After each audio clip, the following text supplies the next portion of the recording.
जय गुरु जी संगत जी। गुरु जी रहमत चैनल पे आप सभी संगत का स्वागत है। आज का सत्संग बहुत ही प्यारा सत्संग है। गुरु महाराज की पुरानी संगत है सिद्धार्थ चड्ढा अंकल, जिनको मात्र 9 साल की उम्र में गुरु महाराज ने अपनी कुटिया के दर्शन दिए। जी हाँ संगत जी, हम सभी जानते हैं कि गुरु महाराज की जो कुटिया है उसके अंदर जाना बिल्कुल भी किसी को भी इजाज़त नहीं है। लेकिन क्या दर्शन दिए महाराज ने उन 9 साल की संगत को। बहुत ही प्यारा सत्संग है। आप सभी से मैं गुजारिश करूँगी इस सत्संग को अंत तक ज़रूर सुनिएगा। और इस सत्संग के माध्यम से आपको ये भी पता लगेगा कि साईं बाबा और गुरु महाराज एक ही हैं, एक ही ज्योत हैं और सारी ज्योत, सारे भगवान हमारे महाराज के ही चरणों में लिप्त होते हैं। चलिए सुनते हैं सिद्धार्थ अंकल का सत्संग। चैनल पे नए हैं तो चैनल को सब्सक्राइब कर लीजिएगा। जय गुरु जी, शुक्राना गुरु जी। जर्नी गुरुजी के साथ इस जन्म में 2005 में स्टार्ट हुई थी और 2005 में मेरी नानी गुरुजी के पास एम्पायर स्टेट जाती थी। तो उस टाइम पे वो मेरी मदर को भी कहते थे जाने के लिए एम्पायर स्टेट, बट मदर मेरे मानते नहीं थे। वो कहते थे कि नहीं, हम तो ऐसे गुरुओं के पास नहीं जाते। तो वो कहते थे कि नहीं नहीं चला करो, बहुत अच्छा लगता है वहां पे जाके, ऐसा होता है, वो सेवादार होते हैं, लंगर होता है। वो जब भी मिलना उन्होंने बोलना कि गुरुजी के पास चलो। तो एक दिन फ्राइडे का दिन था, तो मेरी मदर नानी के घर गई हुई थी। तो वो उनका गुरुजी के पास आने का दिन होता था फ्राइडे का। उस दिन उन्होंने पूछा कि आज आपने चलना है गुरुजी के पास। तो उन्होंने बोला ठीक है मैं चलती हूँ, देखते हैं चल के क्या है वहां पे। तो जब वो आ रहे थे तो मेरी मदर ने बोला कि उस टाइम पे बहुत प्रॉब्लम्स भी थी घर पे कि मेरी आप गुरुजी से बात करवा देना। तो उन्होंने बोला नहीं गुरुजी ऐसे बात तो करते नहीं है, वो अपने आप बुलाएं तो वो बात करेंगे, हम नहीं करा सकते। तो जब मेरी मदर वहां गई तो अभी गुरुजी अपने रूम में थे, अभी वो बाहर नहीं आए थे एम्पायर स्टेट में संगत के बीच में। तो वहां पे मदर बैठी हुई थी, तो जैसे ही गुरुजी अपने रूम से निकले रेडी होके, तो मेरी मदर ने फर्स्ट टाइम गुरुजी को देखा और वो रोने लगी। अब वो क्यों रो रही थी उन्हें खुद नहीं समझ आ रहा था कि वहां पे बैठे बैठे वो 2 घंटा कॉन्टिन्यूस रोती रही। लंगर हुआ, सब चाय प्रसाद हुआ, उसके बाद जब आज्ञा लेके वो बाहर निकलने लगे तो गुरु जी ने मेरी मदर को अपना एक छोटी फोटो भेज, मतलब सिंगला अंकल के हाथ अब एक छोटी फोटोग्राफ भेजी, सिर्फ मेरी मदर को दी और वो वापस चले गए अंकल। तो मेरी नानी इतनी ज्यादा खुश हो गई कि आप तो फर्स्ट टाइम आए हो, आपको गुरुजी की फोटो मिल गई। यहाँ पे तो 2-2 साल पुरानी संगत के पास फोटो नहीं है गुरुजी की। तो मेरी मदर को लगा कि इतना तो क्या बड़ी बात हो गई फोटो मिलना। लेकिन वो पहले से जा रहे थे, उन्हें पता था कि क्या वैल्यू है इस फोटो की। तो मम्मी ने घर पे आके फोटोग्राफ दिखाई गुरुजी की कि ये गुरुजी है, ऐसे ऐसे वहां पे होता है, सेवादार होते हैं, गुरुजी आते हैं, लंगर होता है। तो जो गुरु वर्ड सुन के एक माइंड में इमेज बनी कि कोई बड़े से स्टेज पे बैठे होंगे, ऑरेंज कपड़े पहने होंगे। तो वही इमेज मेरे भी माइंड में बनी। तो उसके बाद मुझे ड्रीम आया कि हमारी पूरी फैमिली बड़े मंदिर की जो स्टेयर्स हैं वहां पर बैठी है, और मैं अपने कजन ब्रदर को कहता हूँ कि चल आजा कुटिया पे ना आज्ञा ले आते हैं। तो उसने मुझे बोला कि यहाँ पे तो कोई कुटिया है ही नहीं, आप कहाँ जाओगे। तो मेरे साइड से एक अंकल पास हुए, उन्होंने ऑरेंज चेक शर्ट और ब्लैक पैंट पहना हुआ था। वो शिव जी की मूर्ति की तरफ से कुटिया की तरफ जा रहे थे। तो गुरुजी ने मुझे ड्रीम में मंदिर भी दिखाया, शिवलिंग भी दिखाया। मुझे ये भी पता था कि कुटिया के अंदर जाना अलाउड नहीं है, सिर्फ गुरुजी जा सकते हैं, हम तो सिर्फ बाहर से माथा टेक सकते हैं। तब तक मैं मंदिर गया नहीं था, मुझे पता ही नहीं था कौन है गुरुजी। तो वो सब कुछ ये ड्रीम में चल रहा था। तो वो अंकल आगे आगे चल रहे थे। तो वो अंकल कुटिया के अंदर चले गए और मैं बाहर ही खड़ा हो गया। कुटिया के अंदर ड्रीम में मैंने देखा कि एक टेबल है, उस पे शिव जी की फोटो, गुरु जी की फोटो और एक शिवलिंग पड़ा है। तो जैसे कोई परिक्रमा करता है उस टेबल की, तो वो परिक्रमा करने लगे। वो एक तरफ से अंदर गए और जैसी दूसरी तरफ से निकले तो शिव रूप में, पूरे ऊपर से नीचे तक, जैसे हम फोटोग्राफ में देखते हैं शिव जी की फोटोग्राफ्स हैं जैसे, तो वैसे ही पूरे शिव रूप में, और वो कुटिया से बाहर आने लगे। मैं ड्रीम में वहीं पे खड़ा हुआ कुटिया की चौखट पे ही, अब मेरे से वहां से हिला भी ना जाए। तो जैसे जैसे वो मेरे पास आते रहे आते रहे आते रहे, मेरी नींद खुल गई और मैं रोने लगा। तब मैं, मेरी एज भी बहुत कम थी, मैं 9 साल का था तब। तो मुझे समझ ही नहीं आया कि ये हुआ क्या मेरे साथ, मैं बहुत तेज रोने लगा। फिर मैंने मम्मी को बताया, पापा को बताया कि ऐसे ऐसे हुआ। तो उन्हें भी समझ नहीं आया कि ये क्या, मतलब ये कौन सी जगह थी, क्या है। तो जब मेरी नानी को बताया कि ऐसा ऐसा हुआ, उन्होंने बोला ये तो गुरुजी का बड़ा मंदिर का ड्रीम था, और इसको ना गुरुजी के दर्शन कराओ। तो हम फर्स्ट टाइम उसके बाद जा रहे थे एम्पायर स्टेट। तो अभी हम, मतलब कार में यही बातें हो रही थी कि ये कैसे गुरु है, कोई ऐसे कोई गुरु होते हैं, कैसे कपड़े पहनते हैं ये, और ये तो मतलब शाकाल लगते हैं, या जो भी, मतलब ऐसे जैसे लोग बातें करते थे पहले, तो वैसी बातें हो रही थी। तो हम सीडीआर चौक तक पहुंचे थे, जो छतरपुर का चौक है, रेड लाइट है। तो वहां पे, वहां तक पहुंचे। अब देखो गुरु जी, आपकी, आप जो बोलते हो वो भी सुनते ही कैसे हैं और कैसे आंसर करते हैं। तो जो मेरे ब्रदर थे वो कार ड्राइव कर रहे थे उस टाइम पे, वहां पर मारुति कार थी। तो वो ना एकदम से, वो रेड लाइट पे खड़े हुए थे हम, रेड लाइट पे खड़े होके एकदम से वो बोल पड़े कि अगर सच्ची में गुरुजी का ड्रीम होगा ना, आया होगा तेरे को, तो आज देखियो गुरुजी ने सेम कपड़े पहने होंगे, ऑरेंज चेक शर्ट और ब्लैक पैंट, जो ड्रीम में मुझे दिखाया था। तो हमने बोला चलो ठीक है, देखते हैं। तो जैसे ही हम एम्पायर स्टेट में एंटर हुए, राइट साइड पे गुरुजी कारपेट पे बैठे थे, नीचे ही किसी की शादी का कार्ड पढ़ रहे थे। जैसे ही मैंने गुरुजी को फर्स्ट टाइम देखा, तो मेरी एकदम से चीख निकल गई गुरुजी को देख के। और मेरे पीछे मासी खड़ी थी, उन्होंने मेरा मुंह पीछे से बंद किया कि गुरुजी ने वो सेम कपड़े पहने थे, ऑरेंज चेक शर्ट और ब्लैक पैंट, जो गुरुजी ने मुझे ड्रीम में दिखाया, और जिसमें गुरुजी ने अपना रूप भी दिखाया, शिव रूप के दर्शन भी कराए। तो मैं एकदम से चीख पड़ा उनको देख के कि यही थे। तो उन्होंने मेरी तरफ देखा नहीं। मैं उसके बाद लाइन में लगे माथा टेकने के लिए। तो मुझे पता नहीं था, फर्स्ट टाइम में आया था, मुझे पता नहीं था कि थोड़ा डिस्टेंस गुरुजी के साथ रखते हैं माथा टेकने के लिए, क्योंकि वो नीचे बैठे थे, तो सारे नीचे झुक के ही माथा टेक रहे थे फ्लोर पे ही। तो मैंने गुरुजी की गोदी में सिर रख के माथा टेका फर्स्ट टाइम। वो किसी की शादी का कार्ड पढ़ रहे थे, और पीछे किसी को डांट रहे थे, किसी सेवादार को कुछ कह रहे थे बहुत तेज आवाज में। तो वो फर्स्ट डे था जब मैंने गुरुजी के दर्शन करे, और उस दिन के बाद से कभी भी कहीं और जाने की जरूरत ही नहीं पड़ी। उसके बाद एक के बाद एक के बाद एक मिरेकल्स होते रहे। तो उसके बाद क्या हुआ, एक बारी मंडे का दिन था, और हम मंदिर में, जहाँ पे आज समाधि है, वहां पे गार्डन हुआ करता था। तो वहां पर मैं, मेरी मासी और मेरी मदर झाड़ू मार रहे थे। तो क्योंकि मंडे को गुरुजी सिर्फ संगत को भेजते थे सेवा के लिए मंदिर में, तो तभी मंदिर खुलता था। मुश्किल से 20 से 25 लोग होते थे, मैक्सिमम होते होंगे तो 50 लोग होते थे बस मंडे के दिन। तो बड़े मंदिर गुरुजी भेजा करते थे कि सेवा करो जाके। तो हमें भी पता चला कि ऐसे जा सकते हैं बड़े मंदिर, क्योंकि पहले बड़ा मंदिर ऐसे खुलता नहीं था, सिर्फ फंक्शन के फंक्शन आप जा सकते थे, या फिर आप मंडे जा सकते थे, और बाकी दिन एम्पायर स्टेट में संगत होती थी। तो हम जब वहां पर गए, तो हमें सेवा मिली वहां पे सफाई करने की। तो जब जैसे हम सुबह पहुंचे, तो जब शाम को 8 बजे मंदिर बंद होने लगा, तो माली भैया ने सबको, सारी संगत को बाहर निकालना शुरू किया कि चलो मंदिर बंद होने का टाइम हो गया, तो बाहर चलो।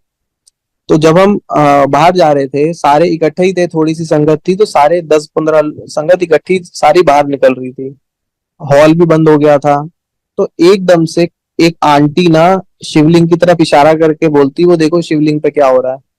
तो शिवलिंग में जहाँ पे वो 3 लाइंस बनी हुई हैं, उसके बिल्कुल नीचे जो स्टार्स हैं, स्टार्स का पूरा बंच ऐसे हो लग रहा था जैसे पूरे स्टार्स टूट के शिवलिंग के ऊपर गिर रहे हैं। और शिवलिंग के अंदर जो 3 लाइंस है, उसके राइट साइड पे 1 फुट लंबी ज्योत जलने लग गई। ये सब कुछ हमें दिख रहा कि ऐसा हो रहा है शिवलिंग के अंदर। और मतलब मेरा तो ऐसा फर्स्ट टाइम था कि कुछ देखना, तो मैं तो देख के एकदम से रोने लगा कि मतलब क्या हो रहा है। तो माली भैया आए, उन्होंने फटाफट सबको बाहर निकाला कि नहीं नहीं बाहर चलो, मंदिर बंद होने का टाइम हो गया है। जैसे ही हमने मंदिर के बाहर कदम रखा और पीछे मुड़ के देखा, शिवलिंग बिल्कुल नॉर्मल, ना उसमें स्टार्स, ना उसमें कोई जोत जल रही। दोबारा से अंदर एंटर हुए, फिर से दिख रहा कि स्टार्स भी हैं, जोत भी जल रही है। तो जैसे मतलब बचपन था उस टाइम पे, तो जैसे कूद रहे, जैसे जो मंदिर की चौखट है, कभी अंदर जा रहे फिर बाहर आ रहे, फिर अंदर जा रहे बाहर आ रहे, तो ऐसा हो रहा। तो उसके बाद माली भैया ने गुस्सा करके सबको बाहर निकाला, तो हम अपना घर आ गए वापस। तो जोन सी आंटी को फर्स्ट टाइम दिखा था कि वो देखो शिवलिंग पे क्या हो रहा है, जिन्होंने हमें बुलाया, वो मुझे थोड़े टाइम बाद मिली। और उन्होंने बताया कि जैसे मंडे का ये इंसिडेंट हुआ, मंडे के बाद वो थर्सडे को गुरुजी के पास गई एम्पायर स्टेट। तो कहती मैं फर्स्ट अभी तो मैंने कदम ही अंदर रखा एम्पायर स्टेट में, और गुरुजी एकदम से मेरे को देख के कहते कि तारे आदि पई रोशनी जी जिथे गुरुजी ने दर्शन देते। तो मतलब ऐसी चीजें होती थी पहले कि वो एक्सप्लेन ही नहीं हो सकती थी वर्ड्स में। अगर किसी और को हम बताएं तो समझेगा कि ये क्या बातें हो रही हैं, ऐसा कैसे पॉसिबल है कि स्टार्स गिर रहे हैं, जोत जल रही है। लेकिन अ, हमने तो विटनेस करी वो चीजें। तो गुरुजी के ऊपर विश्वास धीरे धीरे इतना ज्यादा डेवलप होने लग गया, इतना ज्यादा कि जो भी प्रॉब्लम हो, अब तो प्रॉब्लम कुछ होती नहीं है कोई भी लाइफ में। जो भी होता है वो तो गुरुजी ही रेगुलेट करते हैं। लेकिन कोई भी छोटी सी भी छोटी चीज आ जाए, बड़ी से बड़ी चीज आ जाए, लगता है वो तो गुरुजी की लाइफ है, गुरुजी चला रहे हैं। और अच्छा होगा तब भी गुरुजी ने किया, बुरा होगा तब भी गुरुजी ने किया। तो वैसे ही अपना लाइफ चलती रही। उसके बाद इतने सत्संग हुए। एक बारी क्या हुआ, मुझे यूरिन इन्फेक्शन हो गया। अभी कुछ 4-5 साल हो गए। तो मुझे यूरिन इन्फेक्शन हुआ, मैंने टेस्ट करवाया, यूरिन टेस्ट। तो उसके अंदर आया जो पस, कोई कुछ पस सेल्स होते हैं यूरिन में, वो बढ़ने की वजह से यूरिन इन्फेक्शन होता है। तो वो मेरे पस सेल्स 0 to 2 के बीच में आने चाहिए थे नॉर्मल, लेकिन वो मेरे थे 22। तो डॉक्टर को दिखाया। डॉक्टर ने अच्छा, मैं डॉक्टर के जाने से पहले मैंने ये यूरिन टेस्ट करवा लिया था। यूरिन टेस्ट की रिपोर्ट आई, उसके बाद मैं डॉक्टर को कंसल्ट किया, तो डॉक्टर ने मुझे दवाई दी और बोला आप कल फिर से यूरिन टेस्ट करवाना, यही वाला रिपीट करना। तो मैंने डॉक्टर की एक डोज दवाई की खाई उस दिन। उसी रात को मुझे ड्रीम आया कि मैं मंदिर में जो हॉल के बाहर जो रंगोली एरिया है, वहां पे जो सिटिंग का जगह बनी हुई है, जो ऊपर बैठने की जगह है, मैं वहां पे बैठा हूँ और संगत चल रही है। अंदर भी संगत है, बाहर भी संगत बैठी है। तो हॉल में से कोई सरदार जी बाहर आते हैं और वो कहते हैं कि अंदर आ जाओ, शिव जी के दर्शन कर लो। तो जितनी संगत मेरे आसपास बैठी थी वो सारी उठ के अंदर चली गई, और मेरा वहीं पे बैठे बैठे यूरिन पास होना स्टार्ट हो गया, वहीं पे मंदिर के बाहर ही। तो अब मैं वेट कर रहा कि मेरा यूरिन बंद हो तो मैं अंदर जाऊं, शिव जी के दर्शन करूं। सब ये ड्रीम में चल रहा था मेरे। तो थोड़ी देर बाद सारी संगत अंदर चली गई, मेरा यूरिन आना बंद हुआ। मैं कॉफी स्टैंड पे गया, वहां से पोछा लेके आया, वहां पे सारी सफाई करी, उसके बाद हाथ धो के मैं अंदर गया। तो सारी संगत शिव जी की जो मूर्ति है उसको घेर के खड़ी हुई थी और वहां पे माथा टेक रही थी। मैं भी आगे गया, मैंने शिव जी के चरणों में माथा टेका और मेरा ड्रीम खत्म हो गया। अगले दिन मैंने टेस्ट करवाया, शाम को रिपोर्ट आई, रिपोर्ट लेके मैं डॉक्टर के पास गया। डॉक्टर ने रिपोर्ट देख के ये चीज कही कि मेरी दी हुई दवाई से ये पॉसिबल नहीं है कि आपका यूरिन इन्फेक्शन एक डोज में ठीक हो गया हो। क्योंकि जो पस सेल्स मेरे एक दिन पहले 22 थे, वो अगले दिन 2 पे आ गए थे, जो नॉर्मल उसकी फ्रीक्वेंसी होती है। वो डॉक्टर मुझे कह रही थी कि आपने ऐसा क्या कर लिया, क्योंकि मेरी दी हुई डोज इतनी इफेक्टिव नहीं थी कि आपका यूरिन इन्फेक्शन एक डोज से ठीक हो जाए। तो गुरु जी से तो मांगने की कभी कोई जरूरत ही नहीं पड़ती, और कभी भी नहीं पड़ी कि गुरुजी से कुछ मांगना पड़े और तब वो देंगे। उनको जब देना है वो तभी देंगे, और जब उनको नहीं देना तो आप नाक रगड़ते रह जाओ, वो नहीं देंगे। तो ऐसे ही मेरी मासी वहां रहती थी मद्रास में। उनको हाथों में एक्जिमा हो गया 4th स्टेज का। तो उन्होंने अपनी रिपोर्ट्स सारे डॉक्टर्स को दिखाई और हर जगह मतलब सर्कुलेट करी।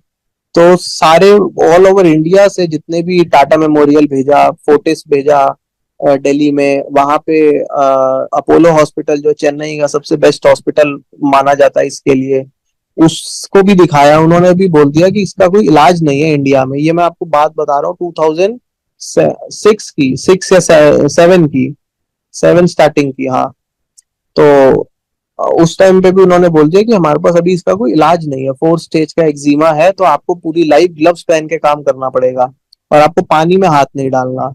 अब किसी के लिए भी पूरी लाइफ बिना पानी में हाथ डाले तो बहुत मुश्किल चीज है। तो हमने गुरुजी के पास जाना शुरू किया था, तो हमने उनको बताया कि आप यहाँ पे आ जाओ, तो यहाँ पे ऐसे ऐसे गुरुजी हैं, उनको भी दिखा लो। तो वो मानती नहीं थी, वो कहती थी मैं तो आती नहीं, आप वो किसी और गुरुओं के पास जाती थी। तो अब वो मरता क्या ना करता वाली सिचुएशन में इंडिया आ गई, और यहाँ पे सॉरी दिल्ली आ गई चेन्नई से। तो जब वो दिल्ली आई तो फर्स्ट टाइम वो और मेरी कजन सिस्टर और मेरे मामा एम्पायर स्टेट जा रहे थे। तो एम्पायर स्टेट जब वो एंटर हुए तो गुरुजी जो किचन के, पता नहीं आप में से कोई एम्पायर स्टेट गया हो, गुरुजी की किचन के बाहर एक कबर्ड था। गुरुजी उसके ऊपर लेग्स फोल्ड करके बैठ जाते थे। जैसे गुरुजी सैर करके आते थे शाम को, तो वहीं पे गुरुजी बैठ जाते थे ट्रैक सूट में, या कभी ट्राउजर पहना, शर्ट पहनी, और वहां पे लेग्स फोल्ड फोल्ड करके गुरुजी बैठते थे। तो मेरी मासी और मेरी कजन सिस्टर सामने जाके बैठ गई, और उस टाइम पे वो साईं बाबा को बहुत मानते थे। तो वो दोनों आंखें नीचे करके बैठी हुई, क्योंकि डर बहुत लगता था गुरुजी के सामने, तो जा भी नहीं सकते थे। तो वहां पे वो फर्स्ट टाइम गई, उन्हें समझ ही नहीं आ रहा था कि ये हो क्या रहा है, इतना डर क्यों लग रहा है। उन्होंने ना धीरे धीरे जैसी अपनी आंखें ऊपर करी, तो गुरुजी की जगह साईं बाबा, जो शिरडी में जो पूरा दरबार है साईं बाबा का, वो पूरा दरबार उनके सामने आ गया कि गुरुजी की जगह पे साईं बाबा बैठे और पीछे पूरा शिरडी का दरबार। दोनों ने एकदम से डर के आंखें नीचे कर ली कि ये क्या हो गया एकदम से। तो दोबारा उन्होंने आंखें ऊपर करी तो गुरुजी उन दोनों को देख के हंस रहे। तो इतनी देर में गुरुजी अपने कबर्ड से नीचे उतरे, अंदर गए, चोला चेंज करके वापस आए, अपना गद्दी पे बैठे, पूरा संगत हुई। संगत खत्म होने के बाद जब आज्ञा लेने का टाइम था, तो गुरुजी लेग्स फोल्ड करके अपनी चेयर के ऊपर बैठे हुए थे। तो मेरी मासी ने जैसे ही हाथ आगे करे माथा टेकने के लिए, गुरुजी ने उनके हाथ पकड़ लिए, दोनों अपने दोनों हाथों से उनके दोनों हाथ पकड़ लिए और पूछने लग गए कित्थों आई हैं। तो उन्होंने बोला गुरुजी मैं मद्रास से आई हूँ। अच्छा अंकल की कर देने तेरे? तो उन्होंने बताया कि रेक्सीन की फैक्ट्री है गुरुजी। अच्छा ए कुड़ी है तेरी, अदा ब्याह करना है? तेरे नहीं नहीं गुरुजी, ये तो अभी पढ़ाई कर रही है। अच्छा अच्छा। तो ऐसी गुरुजी 10 मिनट तक बातें करते रहे उनसे। 10 मिनट बाद उनके हाथ छोड़े और बोलते चल जा ऐश कर। और वो बता रही कि गुरुजी के हाथ ऐसे लग रहे थे कि जैसे कोई कॉटन पकड़ ली हो, इतने ज्यादा गुरुजी के सॉफ्ट हैंड्स थे। तो गुरुजी ने बोला चल जा ऐश कर। उसके बाद से उनका एक्जिमा बिल्कुल खत्म हो गया। जो डॉक्टर्स ने जवाब दे दिया था कि इसका कोई इलाज नहीं है, गुरुजी ने 10 मिनट सिर्फ उनके हाथ पकड़े और उनको बोला चल जा ऐश कर, और वो उनका एक्जिमा खत्म हो गया। तो ऐसे ऐसे मिरेकल्स भी गुरुजी ने करे, जो गुरुजी कहते भी होते थे कि चमत्कार कोई नमस्कार है। और आ, मतलब हाँ, हमारे जैसे लोगों के लिए तो चमत्कार करना बहुत जरूरी भी था। अगर गुरुजी ना करते तो पता ही नहीं हम विश्वास करते भी या ना करते। तो ऐसे ही फिर गुरुजी के मिरेकल्स मतलब होते रहे। एक बारी मेरी मासी कोई गुरुजी के पास बैठी हुई थी एम्पायर स्टेट, गुरुजी की चेयर के पीछे।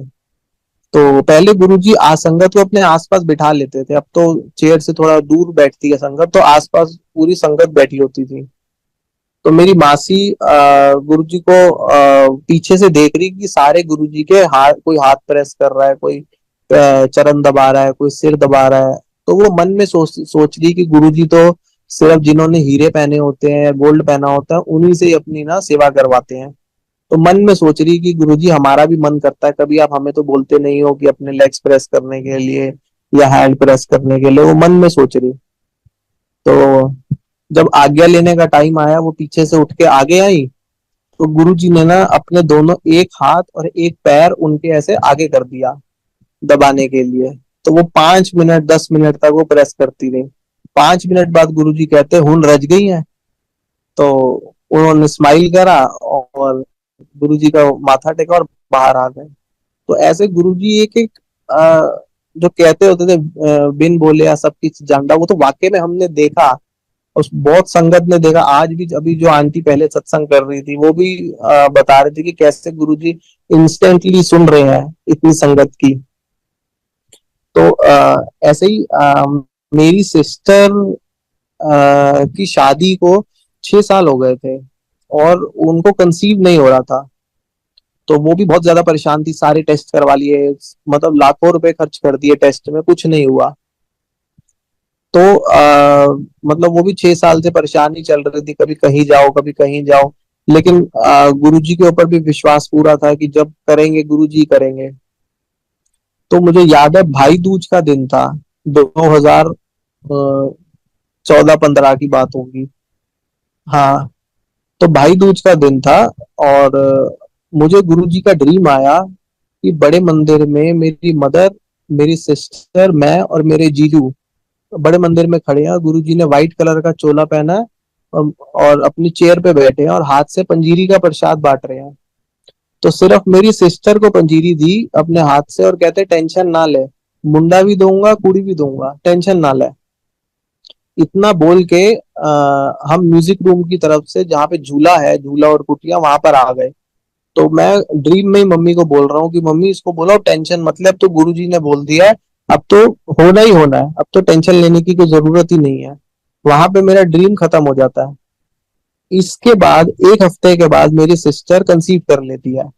इस इंसिडेंट के बाद जब वो अल्ट्रासाउंड कराती है, उसके 1 हफ्ते के बाद तो पता चलता है कि अल्ट्रासाउंड में 2 हार्ट बीट्स आ रही हैं।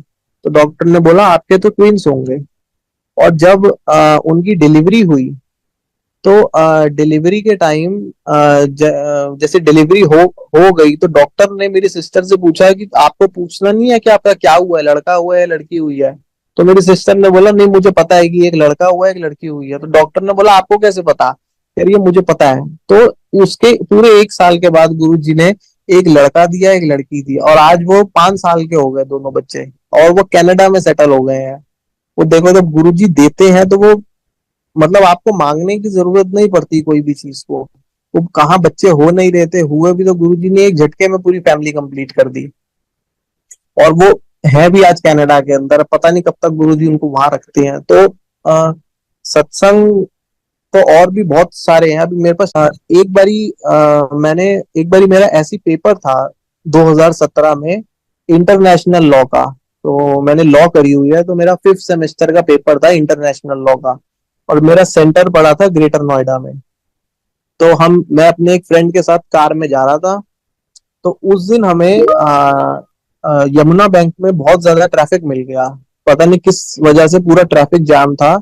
तो मेरा पेपर शुरू होना था 10 बजे और मैं 9 बजे तक अभी यमुना बैंक के जाम में ही था। वहां पे हमने गूगल पे देखा कि जो सेंटर पे पहुंचने का टाइम है वो 11 बजे दिखा रहा है। तो मैंने अपने फ्रेंड को बोला कि यार आज तो पेपर गया, अब तो ये इसमें तो बैक लग जाएगी और अगली बार ही देना पड़ेगा अब तो ये पेपर नेक्स्ट सेमेस्टर में। उसने बोला चल कोई नहीं, ट्राई तो करते ही हैं, अब पहुंच गए जितना भी, कोशिश करेंगे जितना लिखा जाएगा 2 घंटे में। तो उसने भी फटाफट कार भगाई, जैसी जाम क्लियर हुआ हम फटाफट कार भगाई और सेंटर पे पहुंचे। तो पूरे 11 बजे हम सेंटर पे पहुंचे और बाहर कोई भी नहीं था क्योंकि हमें तो था कि 10 बजे तक पेपर हो गया स्टार्ट, सारे अंदर थे। बाहर पूरे सेंटर पूरा खाली। हमने फटाफट कार लगाई, भाग के अंदर गए। जैसे ही मैं अंदर जा रहा था ना, तो थोड़ा थोड़ा ना शोर हो रहा था हर क्लास के अंदर। अब मुझे समझ नहीं आ रहा था यार पेपर चल रहा है, लोग बच्चे इतना शोर क्यों मचा रहे हैं। जैसे ही मैं अपनी क्लास में पहुंचा, मैंने इन्वेजिलेटर जो थे उनसे पूछा कि पेपर नहीं शुरू हुआ। वो कहते नहीं पता नहीं क्या हुआ, पेपर आया ही नहीं अभी तक। मैंने बोला पेपर नहीं आया मतलब? कह रहे पता नहीं क्या हुआ अभी तक पेपर ही नहीं पहुंचे हमारे सेंटर पे। तो मैं बड़ा हैरान कि यार 10 बजे का पेपर, 11 बज गए, अभी तक पेपर ही नहीं आए। तो जैसे ही मैं जाके बैठा, मुश्किल से 5 मिनट अभी पास हुआ तो पेपर आ गया। तो पेपर आया और उन्होंने डिस्ट्रीब्यूट किया, हमने पेपर दिया, हम बाहर आ गए। तो मेरे फोन्स पे इतनी सारी मिस कॉल्स मेरे दूसरे फ्रेंड्स की, क्योंकि उनका सेंटर दूसरे स्कूल्स में पड़ा हुआ था। उसको मैंने फोन किया, मैं बोला क्या हो गया? तो कहता यार तुम्हारा किसी का फोन ही नहीं लग रहा था, 1 घंटा हो गया पेपर खत्म हुए। मैंने बोला 1 घंटा हो गया, हमारे यहाँ पे तो पेपर ही नहीं पहुंचे थे 11 बजे तक। कह रहे नहीं, हमारे सेंटर पे तो 10 बजे पेपर स्टार्ट हो गया था। तो आप ये देखो, मैं लेट हो गया था तो गुरुजी ने वहां पे पेपर ही नहीं पहुंचाया सेंटर तक, और 1 घंटा पेपर आगे हो गया। और जिस फ्रेंड के साथ मैं गया था सेंटर पे, उसने, वो गुरुजी के पास नहीं जाता, उसने मेरे को बाहर निकलते ही पता क्या चीज बोली, इसलिए कहते हैं शुगर किया करो। अभी वो चीज तो मैंने गुरुजी से मांगी भी नहीं थी कि गुरुजी मेरा पेपर छूट रहा है या क्या, या कुछ भी नहीं, मैंने तो गुरुजी को बोला था, लेकिन उन्होंने मेरी वजह से पूरे सेंटर का पेपर 1 घंटा लेट करा दिया। तो ऐसे तो पता ही नहीं कितने गुरुजी के मिरेकल्स। अभी मैं आपको एक लेटेस्ट, हाँ, एक सत्संग सुनाता हूँ। मेरी बुआ का मेरी बुआ को अभी कॉन्स्टिपेशन हो गई थी। अभी 15 दिन पहले की बात है।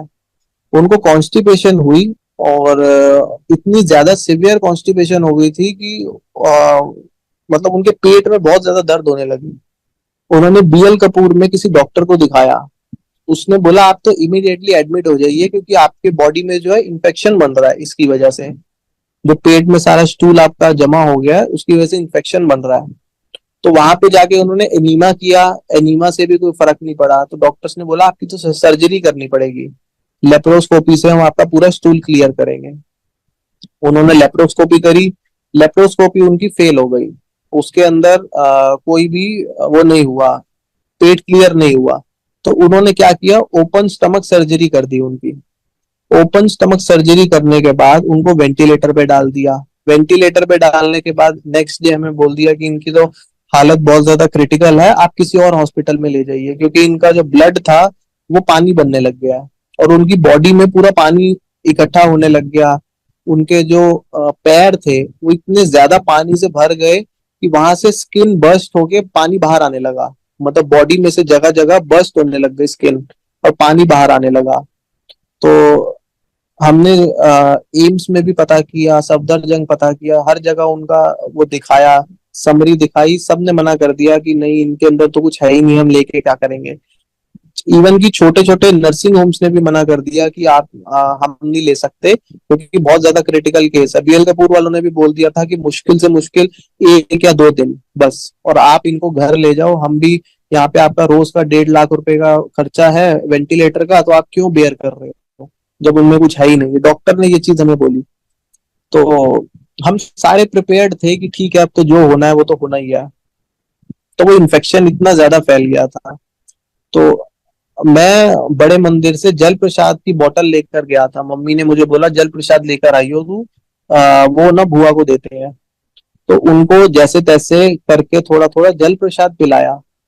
नेक्स्ट डे डॉक्टर आया, उसने बोला कि ना इनकी बॉडी में पता नहीं क्या हुआ, सडनली जो इन्फेक्शन था वो 40% कम हो गया है, तो अभी आप ना रुक जाइए।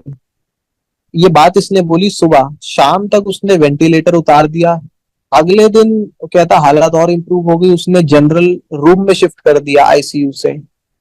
उनको बिल्कुल होश भी आ गया, उनके अंदर जो पानी बन रहा था ब्लड, वो भी ठीक हो गया।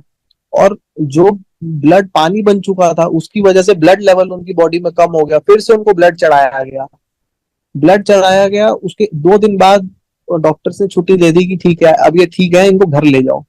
और 7 जुलाई वाले दिन मैं मंदिर से वापस आ रहा था सेवा करके, मेरे को मेरी मदर का फोन आया कि बुआ को ना नॉर्मल रूम में शिफ्ट कर दिया है। और वो कहती पता है तेरे को, डॉक्टर ने मेरे को फर्स्ट पहली चीज आके क्या बोली रूम में, कि आप कौन से भगवान की पूजा करते हो। ये कह रहे इनको तो ठीक ही नहीं होना चाहिए था, ये इनकी तो हालत ऐसी थी कि ठीक हो ही नहीं सकते थे, ये ठीक कैसे हो गए। वो डॉक्टर खुद कह रहा है बीएल कपूर का, जिसने जवाब दे दिया था कि ये मुश्किल से मुश्किल 1 से 2 दिन, उसने बोला कि ये ठीक कैसे हो गए, मैं तो खुद हैरान हूँ। आप पूजा किस चीज की करते हो। तो आप ये देखो, गुरु जी से तो कभी कोई चीज मांगने की जरूरत ही नहीं पड़ी। उन्होंने जिसको ठीक करना है वो उनको तो कर ही देना है। वो एक जैसे एक शब्द भी चलता है मंदिर में कि गुरु मेहर दी नजर, जद मारे वही रहमत हो जावे। तो वो बिल्कुल प्रैक्टिकल चीजें हैं ये तो, कि जिसपे उनकी एक बारी नजर पड़ गई उसको तो उन्होंने बिल्कुल तार ही देना है। तो तो इसी के साथ मैं आज का सत्संग फिनिश करूंगा, और कभी मौका मिले तो मैं जरूर शेयर करना चाहूंगा। तो थैंक यू।